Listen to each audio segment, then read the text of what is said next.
In February of 1939, Glenn Bogue and his family felt a definite call of God to move to Gary, Indiana, to establish a work for the Lord.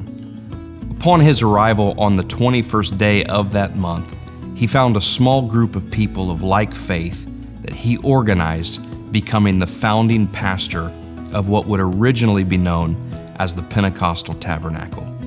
This church, in its humble beginnings, would move from its initial meeting place of a store building on Ridge Road to a tent that was pitched at 40th and Delaware.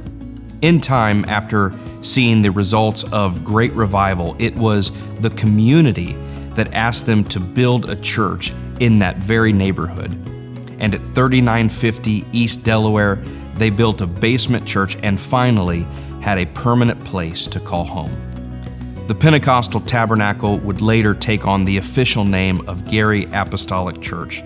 Often referred to as the Gary Church, they would experience great growth through multiple revivals, which required them to expand that basement church upward into a new auditorium, which was dedicated in August of 1944. Bogue served as pastor until 1952, when he felt the Lord calling him again to establish a work, but this time as a missionary in Australia. Their successor was Brother and Sister Milam. Brother Milam came from his home in Little Rock, Arkansas, and he pastored here in Gary for 10 years, from 1952 till 1962. And it was during his years as pastor that they purchased the property at 45th and Georgia. And they began to build there. He built the shell of the building, and once again, for lack of funds, they just completed the basement. So once again, our church family found themselves worshiping in the basement of a facility. They continued to worship there throughout the rest of Brother Milam's pastorate here. In 1962, the church would experience a transition to its third pastor, that being Vernon Johnson and his family. During his tenure, Pastor Johnson would oversee the completion of the new auditorium at 45th and Georgia in 1964.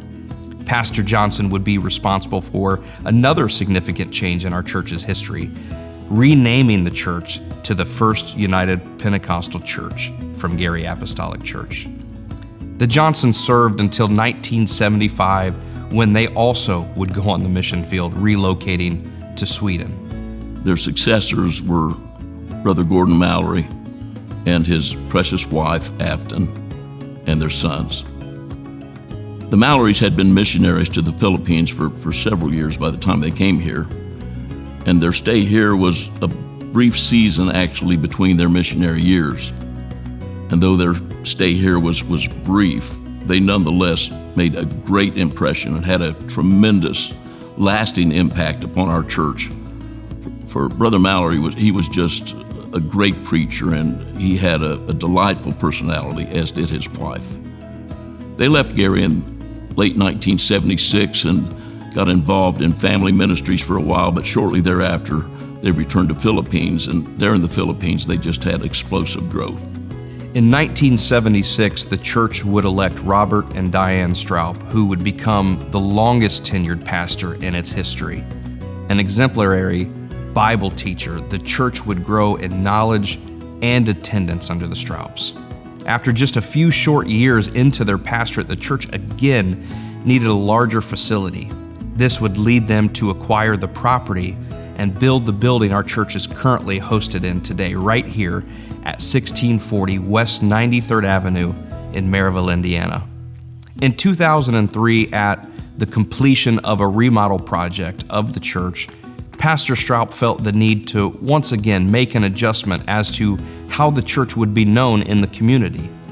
Changing from the First United Pentecostal Church to the Pentecostals of South Lake, the congregation would receive its fourth different name since its founding.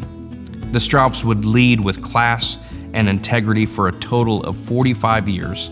Under their leadership, the church and the Stroups would become highly respected all over the world. Full of accomplishments, their legacy will forever be with us here at the church.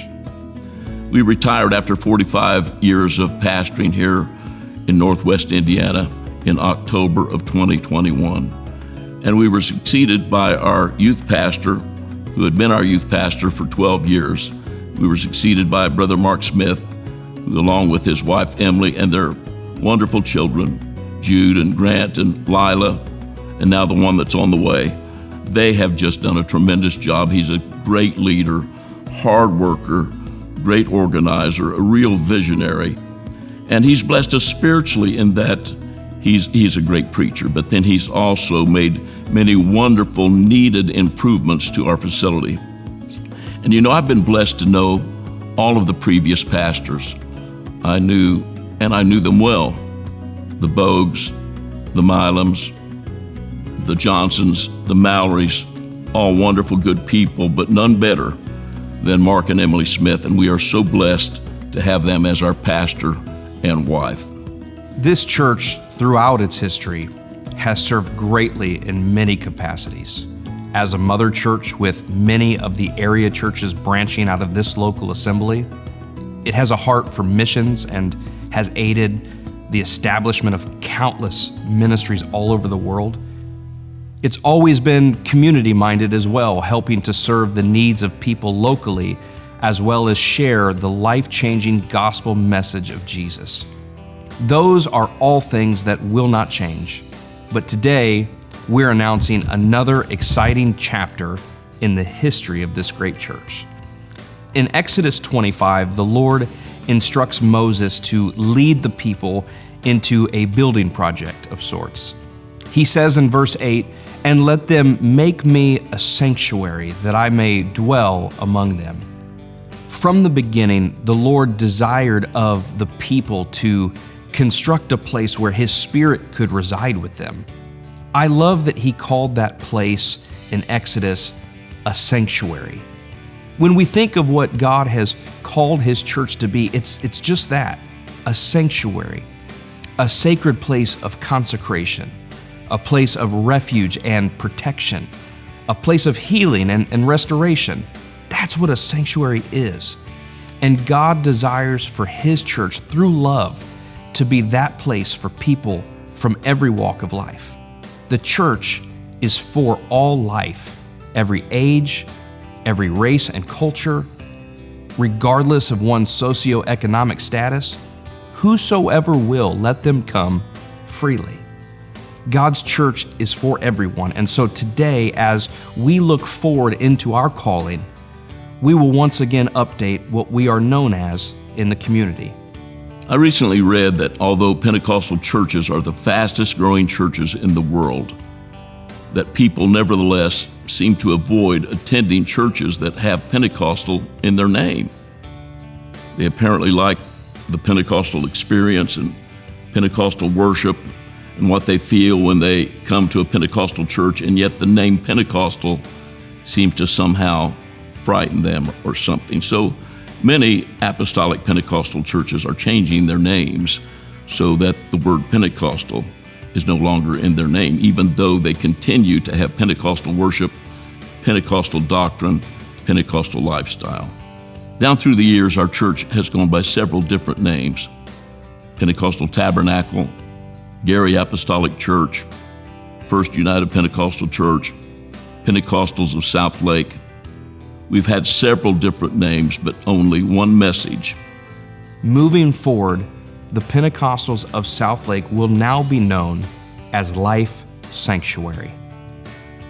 Though our name is changing, the commission of this church will remain the same: an apostolic Pentecostal church that desires to reach, serve, and grow with our community through the gospel message of Jesus Christ.